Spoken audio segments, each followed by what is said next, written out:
Hi everyone, welcome back to my YouTube channel TSK Tutorials.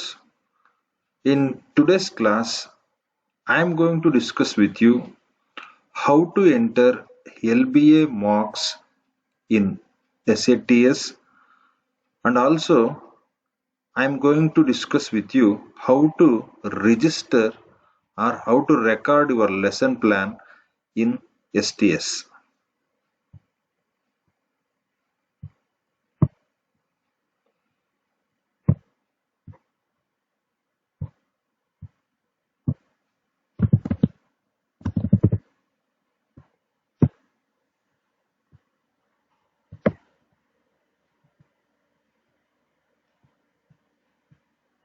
So ಎಲ್ಲ ನನ್ನ ಆತ್ಮೀಯ ಶಿಕ್ಷಕ ಮಿತ್ರರೇ, ಈ ದಿನ ನಾನು ನಿಮಗೆ ಈ ವಿಡಿಯೋದಲ್ಲಿ LBA ಆಧಾರಿತ ಅಂಕಗಳನ್ನು STS ಅಲ್ಲಿ ಹೇಗೆ ನಮೂದು ಮಾಡುವುದು ಮತ್ತು ಲೆಸನ್ ಪ್ಲಾನ್ ಅನ್ನ STS ಅಲ್ಲಿ ಹೇಗೆ ದಾಖಲಿಸುವುದು ಎಂಬ ಎರಡು ವಿಷಯದ ಕುರಿತು ನಿಮ್ಮೊಂದಿಗೆ ಮಾಹಿತಿಯನ್ನ ಹಂಚಿಕೊಳ್ಳಲಿದ್ದೇನೆ.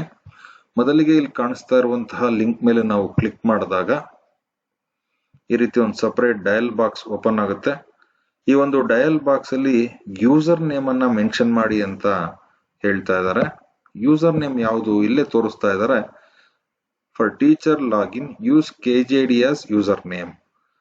ನಿಮ್ಮ ಮೊದಲ KJID ನಂಬರ್ ಅನ್ನ ಇಲ್ಲಿ ನೀವು ನಮೂದಿಸಬೇಕಾಗುತ್ತೆ. ನಂತರ ಸೆಂಡ್ OTP ಮೇಲೆ ಕ್ಲಿಕ್ ಮಾಡಿದಾಗ ನೀವು ಇಲ್ಲಿ ನೋಡ್ತಾ ಇದ್ದೀರಾ, ನಿಮ್ಮ ರಿಜಿಸ್ಟರ್ಡ್ ಮೊಬೈಲ್ ನಂಬರ್ಗೆ ಒಂದು OTP ಅನ್ನ ಕಳಿಸಿರ್ತಾರೆ. ಆ OTP ಅನ್ನ ಇಲ್ಲಿ ಎಂಟ್ರಿ ಮಾಡೋದ್ರ ಮೂಲಕ ನೀವು STS ಗೆ ಲಾಗಿನ್ ಆಗ್ಬೇಕಾಗುತ್ತೆ.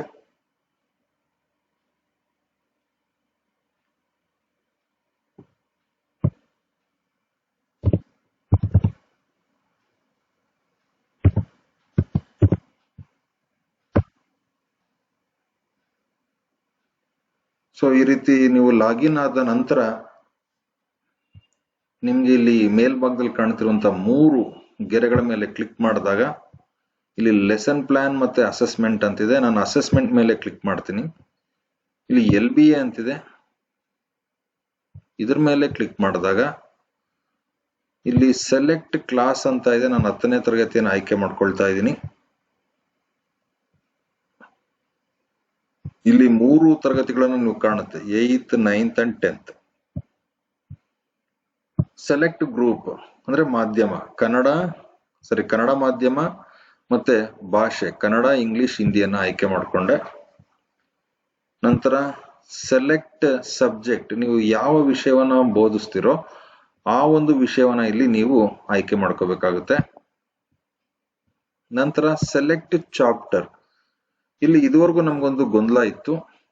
ಪದ್ಯ ಮತ್ತೆ ಪಾಠವನ್ನ ಪ್ರತ್ಯೇಕವಾಗಿ ಒಂದು ಘಟಕ ಅಂತ ಪರಿಗಣಿಸಿ 25 ಅಂಕಗಳಿಗೆ ನಾವು ಪರೀಕ್ಷೆನ ಮಾಡ್ಬೇಕಾ, ಅಥವಾ ಪಾಠ ಮತ್ತೆ ಪದ್ಯವನ್ನ ಒಂದು ಘಟಕ ಅಂತ ಪರಿಗಣಿಸಿ 25 ಅಂಕಗಳಿಗೆ ಪರೀಕ್ಷೆನ ಮಾಡ್ಬೇಕಾ ಎನ್ನುವಂತಹ ಒಂದು ಗೊಂದಲ ಇತ್ತು. ಆ ಗೊಂದಲಕ್ಕೆ ಇಲಾಖೆನ ಇತಿಶ್ರೀಯ ನಾಡಿದೆ. ಇಲ್ಲಿ ಒಟ್ಟು 8 ಘಟಕಗಳನ್ನ ಕೊಟ್ಟಿದೆ. ಪ್ರತಿಯೊಂದು ಘಟಕದಲ್ಲೂ ಸಹ ಒಂದು ಪಾಠ ಮತ್ತೆ ಒಂದು ಪದ್ಯವನ್ನ ನಮೂದಿಸಿದ್ದಾರೆ. ನಾನೀಗಾಗ್ಲೇ ಮೊದಲನೇ ಪಾಠದ ಮತ್ತೆ ಮೊದಲನೇ ಘಟಕಕ್ಕೆ ಪರೀಕ್ಷೆಯನ್ನ ಮಾಡಿ ಮತ್ತೆ ಅದರ ಅಂಕಗಳನ್ನ ನಮೂದು ಮಾಡಿದ್ದೀನಿ. ಅದರಿಂದ ನನ್ನ 2ನೇ ಘಟಕವನ್ನ ಆಯ್ಕೆ ಮಾಡ್ಕೊಳ್ತೀನಿ.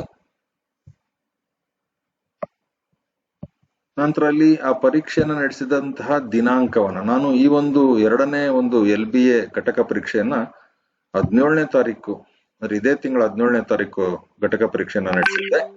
ಅದನ್ನ ಮೆನ್ಷನ್ ಮಾಡಿ ಸರ್ಚ್ ಅಂತ ಕೊಟ್ಟಾಗ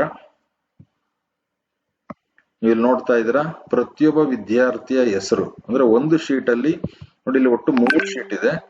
ಒಂದು ಶೀಟ್ ಅಲ್ಲಿ 10 ಜನ ವಿದ್ಯಾರ್ಥಿಗಳ ಹೆಸರನ್ನ ಮತ್ತೆ ಅವರ STS ನಂಬರ್ ಸಹ ಇಲ್ಲಿ ನಮೂದು ಮಾಡಿರ್ತಾರೆ. ನೀವು ಜಸ್ಟ್ ಅಂಕಗಳನ್ನ ನೋಡಿ, ಆಲ್ರೆಡಿ ನಾನೀಗ 3 ವಿದ್ಯಾರ್ಥಿಯ ಅಂಕಗಳನ್ನ ನಮೂದು ಮಾಡಿದ್ದೀನಿ. ಈಗ 4ನೇ ವಿದ್ಯಾರ್ಥಿಯ ಅಂಕಗಳನ್ನ ನಮೂದು ಮಾಡ್ತಾ ಇದ್ದೀನಿ. ಸೊ ನಾವು ನಮೂದು ಮಾಡಿದ ತಕ್ಷಣ ಅಲ್ಲಿ ಗ್ರೇಡ್ ಬರುತ್ತೆ. ನಂತರ ನೋಡಿ, ಈಗ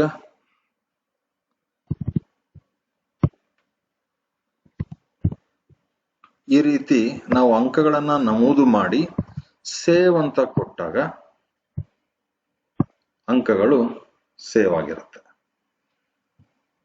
ಈಗ ನಾವು ನಮೂದು ಮಾಡಿರುವಂತಹ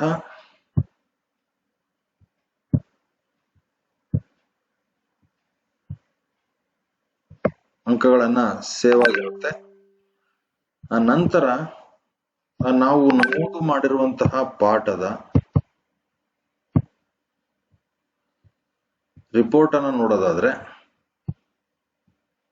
10ನೇ ತರಗತಿ select group Kannada, English, Hindi, select subject English,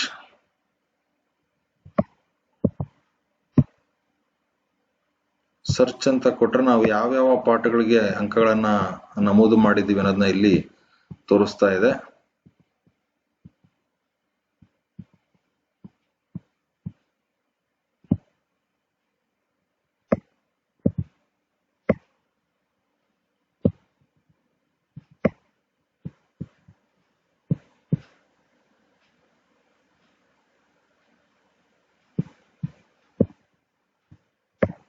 so ನಮಗೆ ಇದನ್ನ PDF ರೂಪದಲ್ಲೂ ಸಹ ನಾವು ಡೌನ್ಲೋಡ್ ಮಾಡ್ಕೋಬಹುದು.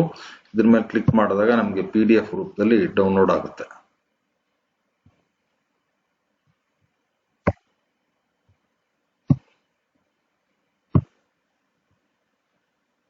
ನಾನೀಗಾಗ್ಲೇ ಹೇಳ್ದಂತೆ ನಾನೀಗ 10ನೇ ತರಗತಿನ ಆಯ್ಕೆ ಮಾಡ್ಕೊಂಡೆ, ಮಾಧ್ಯಮವನ್ನ ಸಹ ಆಯ್ಕೆ ಮಾಡ್ಕೊಂಡೆ, ಮತ್ತೆ ಸಬ್ಜೆಕ್ಟ್ ಅನ್ನ ಸಹ ಆಯ್ಕೆ ಮಾಡ್ಕೊಂಡೆ. ಚಾಪ್ಟರ್ ನಾನು ಮೊದಲನೇ ಚಾಪ್ಟರ್ನ ಆಯ್ಕೆ ಮಾಡ್ಕೊಂಡೆ. ಮೊದಲನೇ ಚಾಪ್ಟರ್ ಘಟಕ ಪರೀಕ್ಷೆಯನ್ನ 10ನೇ ತಾರೀಕು ನಾನು ಮಾಡಿದ್ದೆ. ಸೊ ಇಲ್ಲಿ ನಾನು ಪ್ರತಿಯೊಂದು ಮಗುವಿನ ಅಂಕಗಳನ್ನ ನಮೂದು ಮಾಡಿದ್ದೀನಿ. ಈ ನಮೂದು ಮಾಡಿರುವಂತ ವಿದ್ಯಾರ್ಥಿಗಳ ಅಂಕಗಳನ್ನ ನಾನು PDF ರೂಪದಲ್ಲಿ ಡೌನ್ಲೋಡ್ ಮಾಡ್ಕೋಬಹುದು. ನೋಡಿ, PDF ಡೌನ್ಲೋಡ್ ಆಗಿದೆ. ಅದ್ರ ಮೇಲೆ ಕ್ಲಿಕ್ ಮಾಡಿದಾಗ ಆ ವಿದ್ಯಾರ್ಥಿಯ ಹೆಸರು, STS ನಂಬರು ಮತ್ತೆ ವಿದ್ಯಾರ್ಥಿ ಪಡೆದಿರುವಂತಹ ಅಂಕ, ಗ್ರೇಡ್ ಪ್ರತಿಯೊಂದು ನಿಮ್ಗೆ ಲಭ್ಯ ಆಗುತ್ತೆ. ಇಲ್ಲಿ ಇನ್ನೊಂದು ಗಮನಿಸಬೇಕಾಗಿರುವಂತ ವಿಷಯ ಏನಪ್ಪಾ ಅಂತಂದ್ರೆ, ಇಲ್ಲಿ ಮಾರ್ಕ್ಸ್ ಅನ್ನ ಎಂಟ್ರಿ ಮಾಡ್ಬೇಕಾದ್ರೆ ಇಲ್ಲಿ ವಿದ್ಯಾರ್ಥಿ ಅಬ್ಸೆಂಟ್ ಆಗಿದ್ದಲ್ಲಿ ನಾವು ಅಬ್ಸೆಂಟ್ ಅಥವಾ ಅನ್ನ ಮೆನ್ಷನ್ ಮಾಡ್ಲಿಕ್ಕೆ ಸಾಧ್ಯ ಇಲ್ಲ. ಕೇವಲ ಅಂಕಗಳನ್ನ ಮಾತ್ರ ಇದು ತೆಗೆದುಕೊಳ್ಳುತ್ತೆ. ಅದು ಒಂದು ಅಂಶವನ್ನ ನಾವು ಗಮನದಲ್ಲಿ ಇಟ್ಕೋಬೇಕಾಗುತ್ತೆ. ಇನ್ನ ನಾವು ಲೆಸನ್ ಪ್ಲಾನ್ ಅನ್ನ ಹೇಗೆ ಎಂಟ್ರಿ ಮಾಡೋದು, ಹೇಗೆ ದಾಖಲೀಕರಣ ಮಾಡೋದು ಅನ್ನೋದ್ರ ಬಗ್ಗೆ ತಿಳ್ಕೊಳ್ಳೋಣ. ನಾನು ಲೆಸನ್ ಪ್ಲಾನ್ ಮೇಲೆ ಕ್ಲಿಕ್ ಮಾಡಿದೆ. For example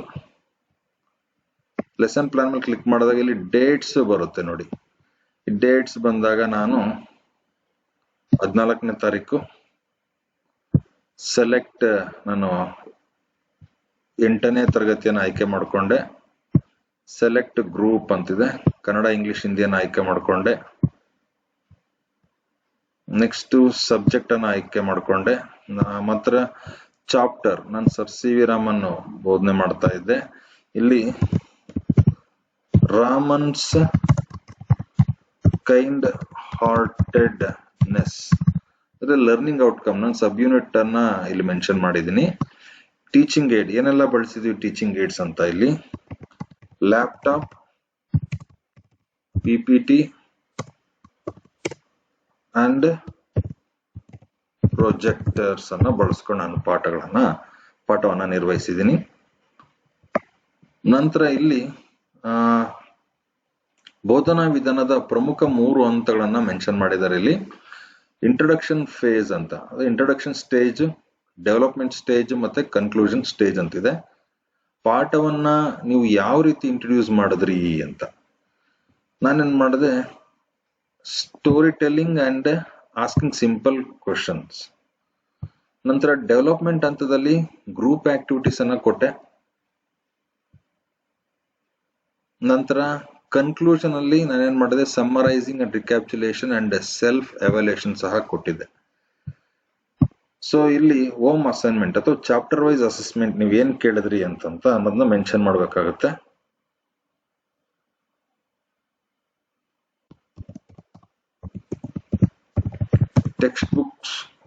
textbook questions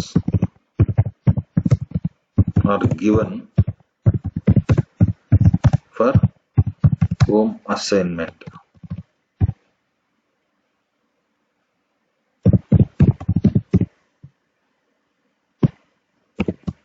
mention ಮಾಡಿದೆ. ಇಷ್ಟು ಮೆನ್ಷನ್ ಮಾಡಿ ಸೇವ್ ಅಂತ ಕೊಟ್ರೆ ಆ ದಿನಕ್ಕೆ ಸಂಬಂಧಪಟ್ಟಂತೆ ನಿಮ್ಮ 8ನೇ ತರಗತಿ, ನೋಡಿ ಇಲ್ಲಿ ನೋಡ್ತಾ ಇದ್ದೀರಾ, 8ನೇ ತರಗತಿಯ ಆ ದಿನದ ಒಂದು ಲೆಸನ್ ಪ್ಲಾನ್ ಏನಾಗಿದೆ, ದಾಖಲೆ ಆಗಿದೆ. ನೀವು ಅದೇ ದಿನ ಬೇಕಾದ್ರೆ ಅಲ್ಲ, ಅದೇ ದಿನ ನೀವು 9ನೇ ತರಗತಿಗೆ ಮತ್ತೆ 10ನೇ ತರಗತಿಗೆ ಯಾವ ಒಂದು ಪಾಠವನ್ನ ಬೋಧನೆ ಮಾಡಿದ್ರಿ ಅಂತ ನಾನು ತೋರಿಸ್ಕೊಟ್ಟ ರೀತಿಯಲ್ಲೇ ನೀವು ದಾಖಲಿಸ್ಬೇಕಾಗತ್ತೆ. ಸೊ ಇಷ್ಟು ನಾವು STS ಅಲ್ಲಿ ಲೆಸನ್ ಪ್ಲಾನ್ ಮತ್ತೆ LBA ಆಧಾರಿತ ಘಟಕ ಪರೀಕ್ಷೆ ಅಂಕಗಳನ್ನ ನಮೂದು ಮಾಡುವಂತಹ ಅಂಶಗಳನ್ನ ನಾನು ನಿಮ್ಮ ಜೊತೆ ಹಂಚ್ಕೊಂಡಿದ್ದೀನಿ. ಈ ವಿಡಿಯೋ ಇಷ್ಟವಾಗಿದ್ದಲ್ಲಿ ದಯಮಾಡಿ ನನ್ನ ಒಂದು ಚಾನಲ್ಗೆ ಸಬ್ಸ್ಕ್ರೈಬ್ ಆಗಿ ಅಂತ ಕೇಳ್ಕೊಳ್ತಾ ವಿದಾಯವನ್ನ ಹೇಳ್ತಾ ಇದ್ದೀನಿ. Thank you one and all.